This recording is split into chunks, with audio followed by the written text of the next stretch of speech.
All right, I'm done. I'm okay. trying to Fitness, all right, fitness section. Let's do it. First fitness question.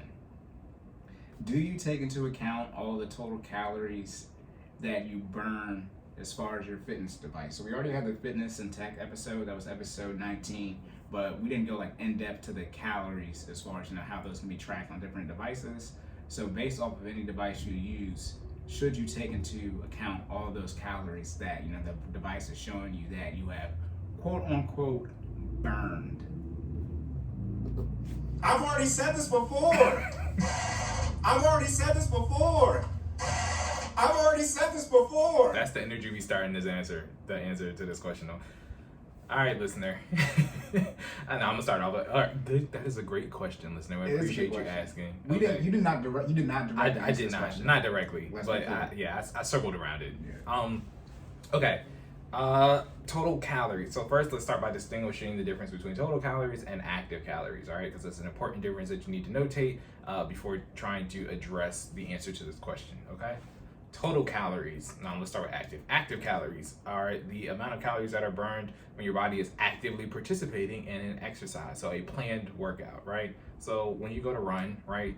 Active calories are the calories actually burned while running, right? While actually committing the exercise. So we're not talking about the warm up. We're not talking about the stretching you probably do before. We're not talking about, walking to the track, coming from the track, that etc. Or not even the track, your area in which you're about to partake in the exercise. So none of the extra stuff. The actual calories burned while committing the exercise. Total calories, right? As you probably have already figured out, total calories are the calories burned with all the extra stuff in addition to the active calories, right? So your total calories. So math-wise, your total calories should always be greater than your active calories. If they're not, something's wrong, right?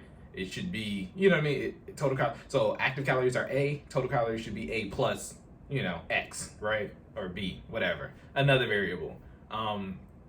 Your total calories include all the calories burned while actively committing the exercise, as well as functional movement patterns. That includes things like walking, literally resting. So let me put this out there. I don't want to say I know.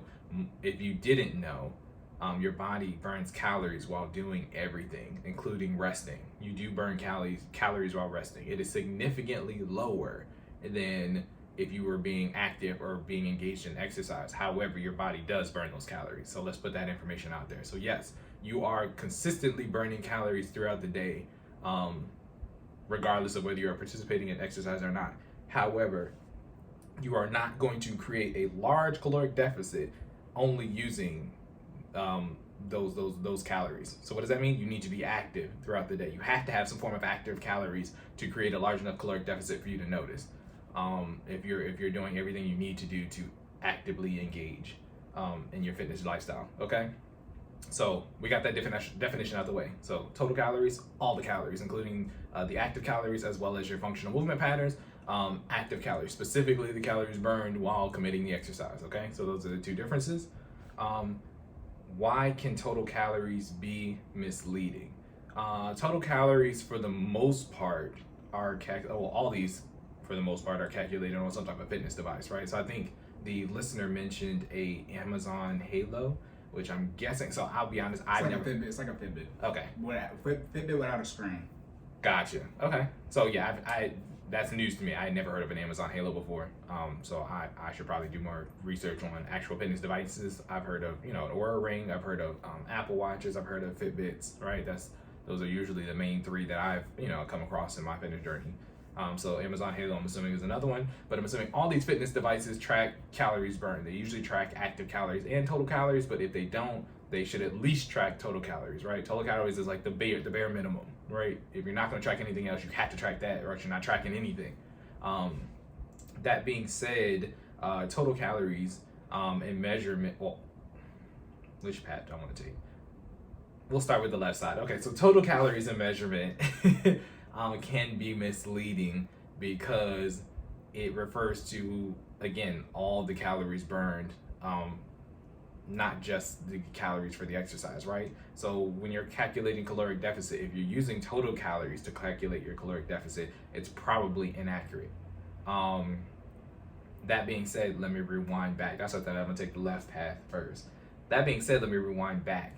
If you're solely relying on your watch to measure your performance, it's already inaccurate. That's why I said I had to describe the difference of using total calories to measure your caloric deficit, as well as using technology to measure your caloric deficit. Because while using the total calories on your watch is more accurate than nothing at all, you know what I mean?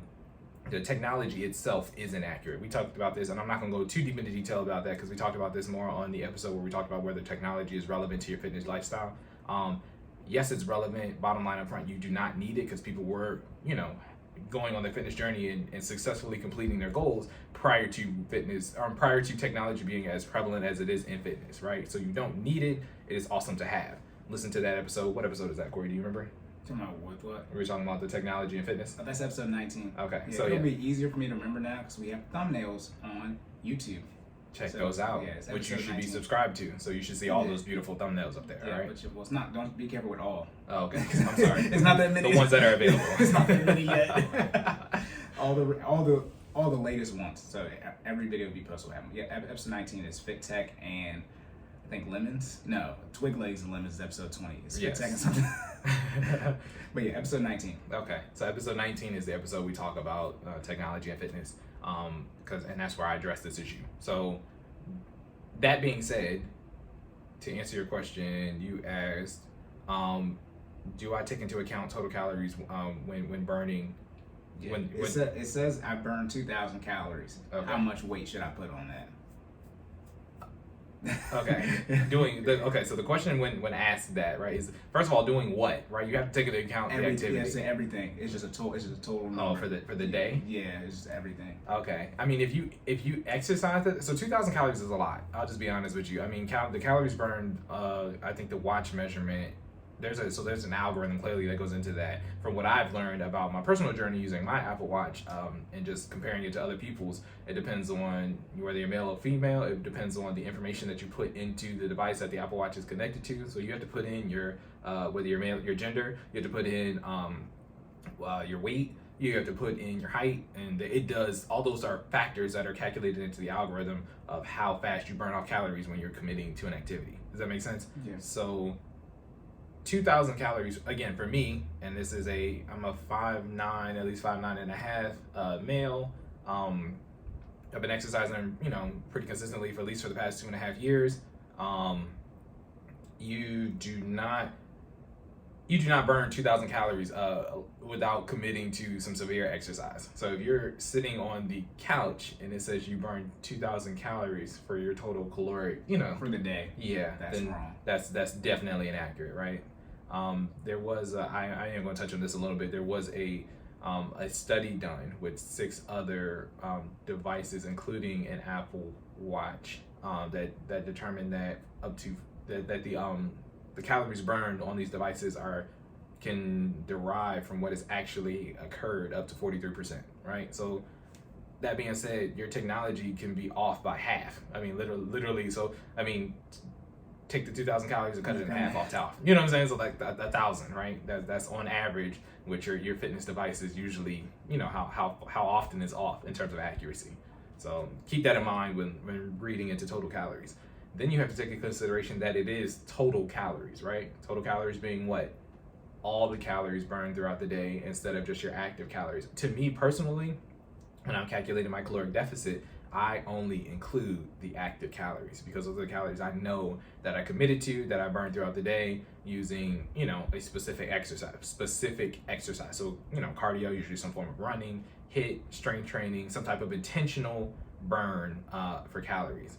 So when calculating caloric deficit, I would highly recommend for you to, if you're going to depend on your technology for the active calories burned, not the total calories burned. Because if, again, I touched on this on episode 19, but if you used the other in the Apple Watch before, you know that it'll tell you some wild number when you're sitting still doing absolutely nothing for your active and total calories. So that goes into the algorithm being inaccurate, right? So you can't take the total calorie as law when you're trying to create your caloric deficit.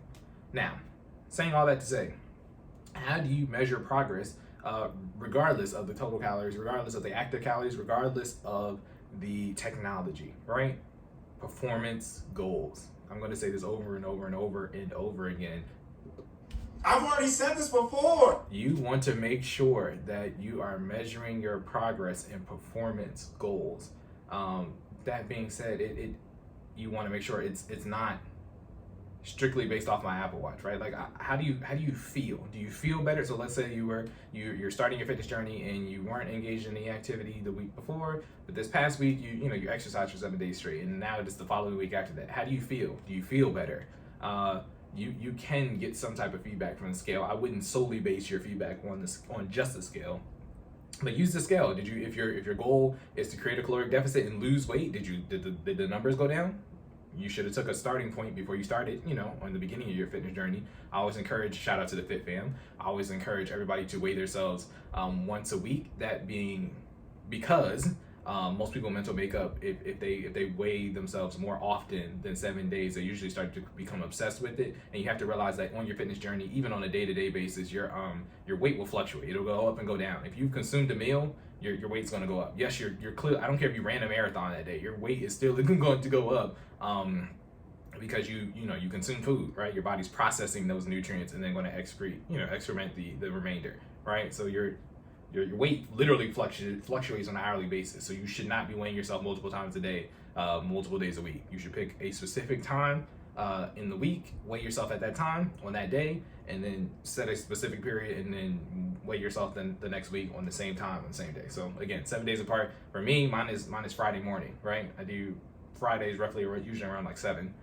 That's usually after I finish my workout, right? So 7 a.m. on Fridays, I weigh in.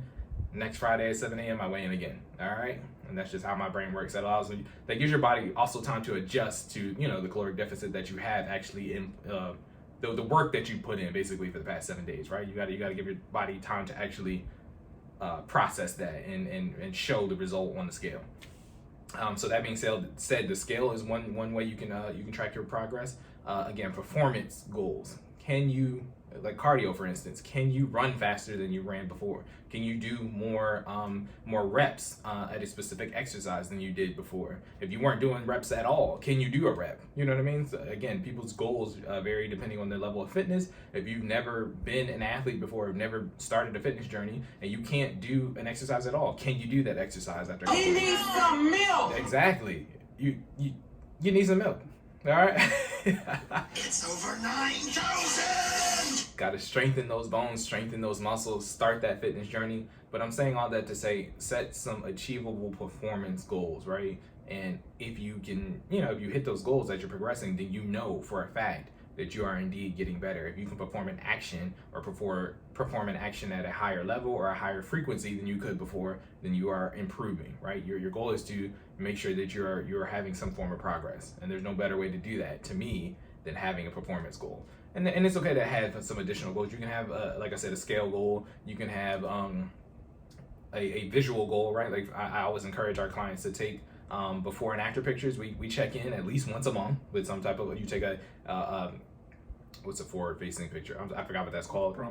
Profiles from the side, right? From the side. Yeah. So you do a profile as well. We should know. We have too many photographers. I know, they should be ashamed. China. Trying to say China. So please tell us what a forward-facing picture is called. But you want to take one of those.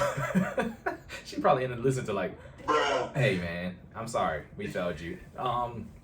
But yeah, you want to take at least from the two front photos. to the side. Yes. From the, Yeah. y'all been talking about that morning from the side too. Y'all been wild on the internet lately. Whatever, it's a pandemic. Oh, but yeah, man. take a picture from the front and then from the side so you can see your progress. Yes. Technically, beginning of the month or the end, because the end of the month is the beginning of the next month. But Right. yeah. Again, just on a fixed scale, right? It can be in the middle of the month if you want to. Yeah. It's just, you want to say every 30 days, do it every 30 days, right? You just want to make sure it's consistent. If you start at every 30 days, it needs to continue at every 30 days so you can note that progress. And there's not an issue with taking more frequent pictures, but you need to at least take a picture every 30 days. Yeah. You know what I'm saying? But time is a construct. Look, it is. If they see this, I'd be thinking too much. If time is a tangent, if time is a construct, then by definition, speed is a construct as well. Because speed is a measurement what? of Distance over time. Yes. We just blew y'all minds right now. Highly intelligent. The lie! That's what they're saying. Hey, Stupid. real talk. Speed equals distance over time, right? miles per hour. Well, if the hour is a construct by definition. Okay, but yeah, you gotta take the profile and the side, or that's the profile is the side, Yes. right? Do it every 30 days on a consistent time. Right, to make sure that you're hitting those goals. So yeah, there are varying ways outside of technology, outside of actually doing the math and the numbers, right, to make sure that you're hitting your goals, right? Again, how do you feel? Can you perform better? How do you look? You know what I mean? Some people, I mean, if your goal is to get some abs, right? You start seeing them ab lines come in, you know you're making some progress. You know, if you I mean, As someone who is skinny, so I don't, you know, my abs are always showing. I can remember episode you said on that one was, but you know, because your abdominals exist, like you know, exactly. you know, Everyone has those. Yeah, but so for someone whose abs are always showing, since I never weighed a lot, the other muscles are coming in. The other, you know, it's just a normal six pack, right? Normally you can see the 8-pack, like the very top ones. I have small ones, right? But the obliques, them jokers is coming in. For those who don't know, your obliques are some of the hardest muscles to get to form properly. Okay, Yeah. Let's put it this way. I mean, honestly, most people aren't lean enough to see your obliques anyway. So you have to get to that point where that's possible, right? Because again, as Cory touched on, everybody has abdominals. You just have to remove the fat layer above them to get them to be exposed, right? And that's, you know, all this middle section right here. So I'm not going to get into the specific, you know, muscles, but your abs as well as your obliques, right? There's your fupa. Yeah. Bruh. Oh man. Remember, I am hilarious on the spot. It's like, no. I said when my friend said I wasn't the funniest person in the group. I'm like, who is? Right. Have y'all? Is it you? Yeah, I said, have you ever been around? I am the, you know, comedians say inappropriate things, and that's me. But yeah, so your stomach, right? Those are where your abs are at. Correct. So you need to remove that fat layer. Yes. So you remove that fat layer, but then of course your abdominals are muscles. So what do muscles do? When you work them out, they grow. So you want to make sure that your muscles are, and you know, in peak growth, as well as removing that fat layer to make sure that you have the abs that you're looking for. But saying all that to say, that's visual feedback, right? You want to make sure, even it doesn't have to necessarily be abs. That's one that I feel like people are always chasing after, so that's why I use that example. But it could just be bicep growth. It could be, you know, pectoral shape. A lot of people, hey, get your chest tight. Hey, the ladies love when you have your chest tight. Okay. I was just about to mention, can't you go longer than 2 minutes? Look, get your. Oh, say life. No, God! No, God, please, no! Cory is going to get us kicked off all our platforms. No, I was dying. I had to move away from the mic. Oh Yeah, man! look, if you increase your physical performance, not everyone, but it can increase your bedroom performance too. He not lying. I take it. Yeah. Yes. The answer is Yeah, yes. you can buy it. That's your note. That's a Pac-Man Hey, sound. man. Chomp chomp. Hey. Chomp chomp. You gotta be your core is crucial to putting in that work. You ain't got no core, you probably ain't got no work either. All right, it's a direct correlation. I said what I said when I said it. Okay. Your All adrenaline. right? I was gonna say your adrenaline's gonna pump while you pump. I mean,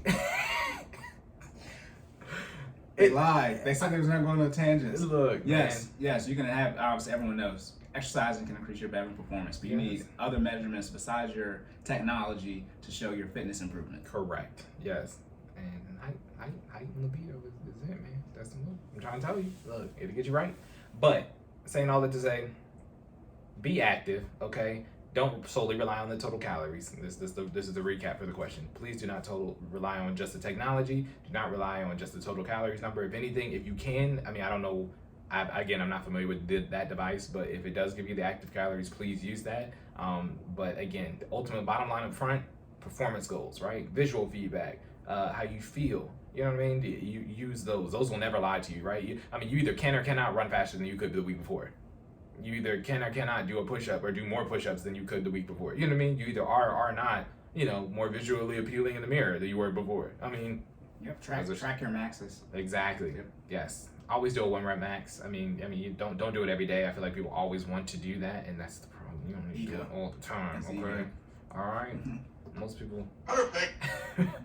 Most people. You need to be worried about the stamina, endurance. People.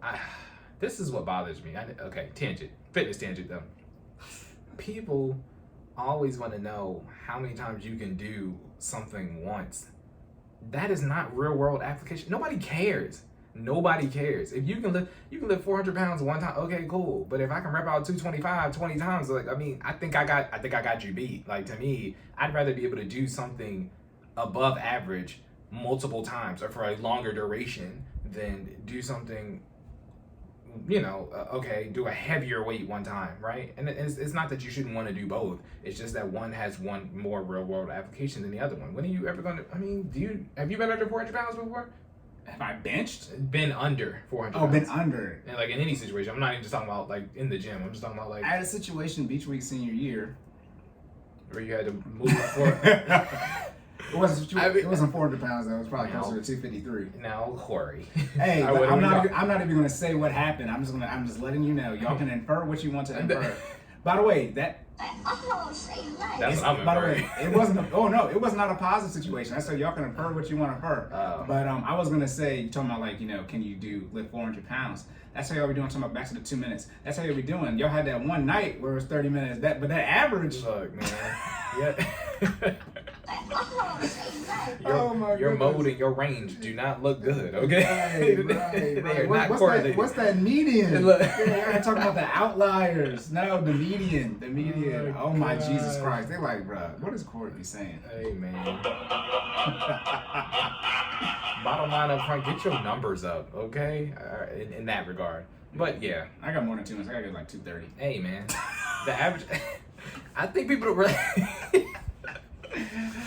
I think the average sexual encounter is 4 minutes anyway. Like, I don't remember where I got that statistic from, but that's stuck in my head. I'm pretty sure I either Googled that, maybe I saw that on something. I'll let's put it this way. If not, I'll clean it up in the area section because now I'm curious, so I'll look it up. But I want to say the average sexual encounter is literally 4 minutes. So, ladies, y'all probably severely disappointed. I'm sorry, but that's what we at.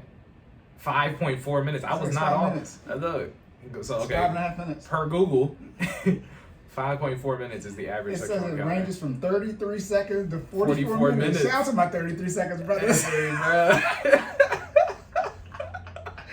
Oh my goodness. 33 seconds. What do you do with it? Okay. The Anyway, real quick. The issue is at the climax. They unfortunately supply and demand curve. So men are finished and women are just about to get it, and then that's unreal dissatisfaction. Hey, man. Dissatisfaction.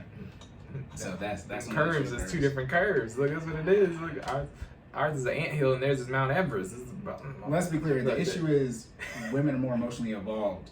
Men are emotionally evolved all for climax. So, ladies, make sure you're emotionally involved with the man. Hey. That'll solve that problem. But you out here getting pumped and dumped. Oh gosh! All right, that should be your new goal. Last longer than 5.4 minutes, fellas. All right, if that's not one of your fitness goals, you need to make it one of your fitness goals. And you want to know? Oh, look, if you want to know what that feels like, do a 5. Hey, planks. Tell them about the planks, Cory. Let's do I've it. had this conversation. I was having. That's why the 2 minutes is a joke, but it's a real thing. Like in my friend group, we actually had this conversation. They were talking about like 15 minutes. I was like straight. I was like, y'all couldn't run in place right now for a minute. Literally, people think y'all listen, y'all think this is a game. Consistent, not switching, but not taking all these breaks. I'm talking about consistent. And I'm talking about like easier exercises. Half of y'all couldn't do 5 minutes worth of jumping You jacks. can't hold your breath for a minute and 30 seconds.